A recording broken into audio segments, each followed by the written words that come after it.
was Steve Jobs.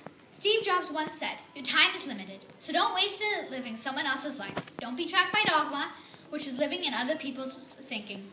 Don't let the noise of other people's opinion drown your inner voice. And most importantly, have the courage to follow your heart and intuition." I chose this quote because I agree with him. Don't believe in what others say without thinking it over first. Steve Jobs was born on February 24th, 1955. In his high school's computer club, he met Steve Wozniak. Steve graduated from high school in 1972. The problem was he didn't have enough money to go to college, so what did he do? He asked if he could sit in the dormitory and in the classes for free.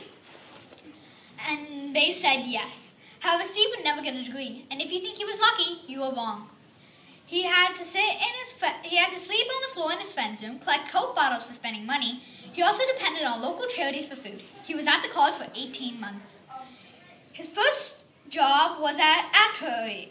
Atari made the very first computer games.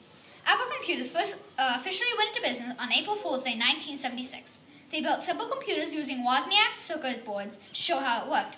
They named it Apple. Why? Because Steve ate a lot of food, sometimes nothing but food, and he thought Apple was the best one. He thought it was perfect, just like he wanted his computers to be. Steve and Wozniak, or Woz for short, thought they could do better, so they got working on Apple II. Next, they wanted to work on Macintosh. Macintosh was a type of Apple that he had a hand-picked team to build. Steve hired a man called Scully to help him sell computers. Steve knew computers, but Scully knew business. However, Scully became famous by firing Jobs from the company. Jobs was removed to a small office. In September of that year, he left Apple, but he wasn't done yet, so he created a new company and named it Next. However, the Apple company was failing. They wanted Steve back. He said yes, but only for a short time. Within 1 year, he created iMac, which was the best-selling computer in the world. In October 2001, Steve introduced the iPod. In 2003, he found out they had cancer, but keep creating things. He made the iPhone in 2007, and in 2010, he made the iPad. However, Steve Jobs died on October 5th, 2011. I think the theme is people can change the world.